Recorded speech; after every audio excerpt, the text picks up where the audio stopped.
Quand on pense aux habiletés langagières, on pense généralement au contenu et à la forme du langage. Toutefois, le langage est aussi la pragmatique, c'est-à-dire ce pourquoi on communique, dans quel but on le fait. Le domaine de la pragmatique inclut entre autres les différentes intentions de communiquer, que ce soit pour demander, raconter ou commenter. Il réfère aussi aux habiletés de conversation, telles le respect des tours de parole ou du sujet de la conversation, et au discours. Ce dernier devant respecter certaines règles de cohésion et de cohérence pour être bien structuré. Lorsque les difficultés langagières touchent la pragmatique, elles peuvent être plus difficiles à identifier, car la personne n'aura pas nécessairement de difficulté à bien produire les mots ou les phrases. Néanmoins, ces difficultés peuvent rendre la communication bien difficile. Chez un individu n'ayant pas de difficultés pragmatiques, les règles d'organisation du discours, que ce soit en conversation, en narration ou en argumentation, sont apprises inconsciemment en étant exposé aux échanges conversationnels depuis le plus jeune âge. Dans le cadre des difficultés pragmatiques, ces règles doivent être explicitées et pratiquées de manière soutenue pour être comprises et intégrées dans la communication au quotidien. Cette capsule porte sur un type de trouble de la communication peu connu par l'ensemble de la population. Il s'agit du trouble de la communication sociale, ou TCS. Ce trouble méconnu entraîne des situations d'handicap communicationnel avec des impacts non négligeables au niveau scolaire et social. Il est à noter que les enfants ayant un TCS ne présentent pas de comportements stéréotypés ou répétitifs, ni des intérêts restreints comme dans le cas des troubles du spectre de l'autisme. À quoi pourrait ressembler un enfant atteint d'un trouble de la communication sociale? Un enfant qui présente un trouble de la communication sociale aura de la difficulté à bien comprendre ce qui est dit dans les conversations autour de lui, particulièrement lorsqu'il s'agit du langage implicite, tel que les sous-entendus, les inférences et l'humour. De plus, ces enfants ont du mal à cerner le sens des expressions idiomatiques, telles que donner sa langue au chat ou cogner des clous. Les enfants présentant un TCS peuvent parfois répondre de manière un peu bizarre aux yeux des autres, car ils ne saisissent pas toujours tous les éléments contextuels, implicites ou pas, dans une situation de communication. Par exemple, lorsqu'un enfant raconte une blague à son groupe d'amis, l'enfant ayant un TCS pourrait ne pas bien comprendre ce qu'il y a de drôle dans la blague, et donc ne pas réagir. Cette incompréhension peut rendre l'enfant anxieux et l'amener à éviter de se retrouver dans des situations sociales trop stressantes pour lui. En plus de difficultés de compréhension, l'enfant présentant un TCS peut aussi avoir des difficultés dans le domaine de l'expression. Ainsi, l'enfant aura tendance à sauter du coq à l'âne rapidement sans signaler à son interlocuteur un changement de sujet.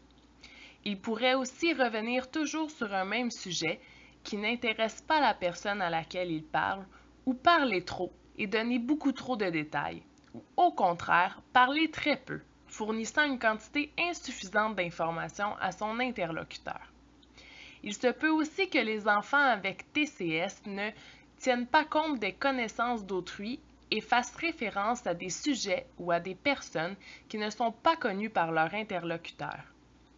Il sera difficile pour la personne ayant un TCS de savoir si la personne à laquelle il parle a bien compris ce qu'elle a dit, car les signaux corporels, gestuels ou faciaux indiquant l'incompréhension, par exemple le détournement du regard, le froncement des sourcils et le plissage des yeux, sont difficilement perçus par les enfants souffrant d'un TCS.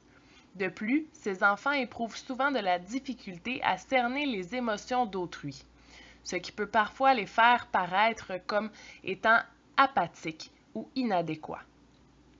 En général, ces enfants sont perçus comme particuliers. On sent qu'il y a quelque chose de différent, mais il est difficile de le cerner ou de le nommer. Ce qui est bien différent de ce qui arrive lorsqu'il s'agit des enfants qui articulent mal les sons ou n'arrivent pas à nommer des objets, par exemple.